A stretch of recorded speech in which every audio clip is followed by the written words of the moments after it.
Merry Christmas to all of you. Merry Christmas, Father. Thank you. Every year at this late Mass, I ask myself, why do we do this? We're crazy. Coming to church in the middle of the night. And then I remembered I stayed up in the middle of the night to watch BSU in their first Fiesta Bowl. I can stay up for Jesus too. But again, Merry Christmas. Here at St. Paul's as a parish, through the season of Advent, we took as a theme for ourselves, kind of like a retreat, to look at Mary as an example and how we can prepare ourselves for this encounter with Jesus at Christmas. And our theme was Journeying to Christmas with Mary.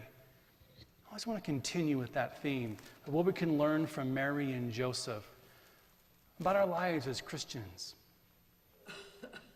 We know from the story that Joseph and Mary traveled to Bethlehem for the census. We just heard that story.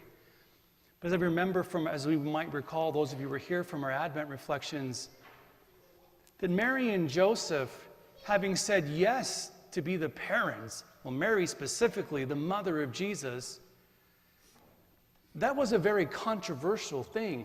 I oftentimes think about the birth of Jesus as, oh, it's so cute, and it's so neat, and so nice. It was a devastating experience for their family to be pregnant when not being married. It's not Joseph's son. Their family went into crisis. Joseph, certainly being of the house of David, traveling to Bethlehem, would have had lots of relatives to go with, but Mary and Joseph have to travel alone to Bethlehem. Gee, I wonder why. And when they get to Bethlehem, their own town, where their family is from, you think they would have had some relatives they could have stayed with, but no, there's no room for Mary and Joseph. A woman 9 months pregnant had no place to go because they weren't wanted. And so Mary and Joseph find a stable. Any of you mothers would like to have your first baby in a stable? What do we learn from this, from Mary and Joseph? We cannot always control our surroundings.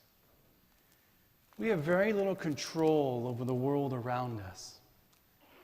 And we see Mary and Joseph entering into that situation, and they remain faithful. And they continue forward with great virtue and goodness. I picture Joseph in that stable doing the best he can to make it nice for Mary. I can imagine him sweeping and cleaning and trying to do the best he can for Mary and the baby she's about to have. And I love this little scene from the gospel we heard today. They're going to find the baby wrapped in swaddling clothes. I picture Mary in less than ideal circumstances and an environment, so lovingly and tenderly wrapping her baby in these swaddling clothes. Just paying attention to the details.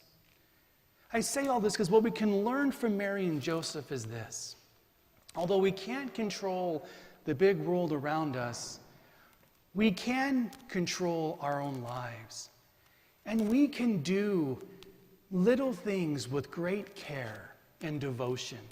And we can do it for Jesus. Mary and Joseph just did the best that they could for Jesus. And we do that as believers, to do the very best we can with whatever we have, and we do it for Jesus. Our choir spends lots of hours practicing to get those notes just right, because why not? That's what we learned from Mary. If we're going to do it, let's make it beautiful for God. And decorating, putting the flowers just right. Why not? Because we can. And we can do that for Jesus. We can give everything our best. We can do the very best with our family. Jesus, in fact, loves those little details for him. Jesus in the scriptures rarely asks for us to do big, giant things. He asks us to do little things with great love. You might recall Jesus' words as an adult saying, Even if you give a glass of cold water to one of these little ones because he's my disciple, you will have a reward in heaven. I believe he learned that from Mary and from Joseph. Paying attention to the little things that may seem unimportant, but brothers and sisters, they're not. We learned from Mary and Joseph this Christmas. Put your heart into the little things in your life. Love your family greatly. And do the best you can, even with the smallest things. That's what we learned from Mary and Joseph. It's a big world out there, and I would like to be able to change it all. But what I really can do is I can change my own mind and heart and be good in the situation in which I'm in. So I wish you a Merry Christmas, and I invite you to take Mary and Joseph and the baby Jesus with you in whatever your situation might be, and live your life with great care and be intentional about who you are and what you do.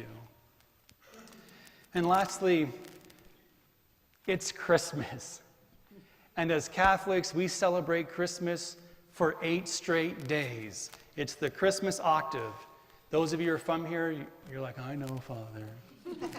Christmas is so big that the church says we can't possibly do it justice in one day. And so we live the next 8 straight days as if they were Christmas itself. And I invite you to do that, to celebrate with great rejoicing and feasting the next 8 days. So what I do is I take all my Christmas cards and Christmas gifts and I open them over 8 days. All the kids just went like, no way. Are you kidding me? That's what I do. I've been given some tamales, and I'm going to eat them over the next day. I'll try for 8 days, but it's not going to happen. But enjoy, rejoice. It's Christmas. There's enough to get down about in the world. The church is saying, let's rejoice. God is Emmanuel, with us. God is with us. He is among us. He is the light. He's come into our lives. Let's rejoice, and I hope you all have a blessed and Merry Christmas.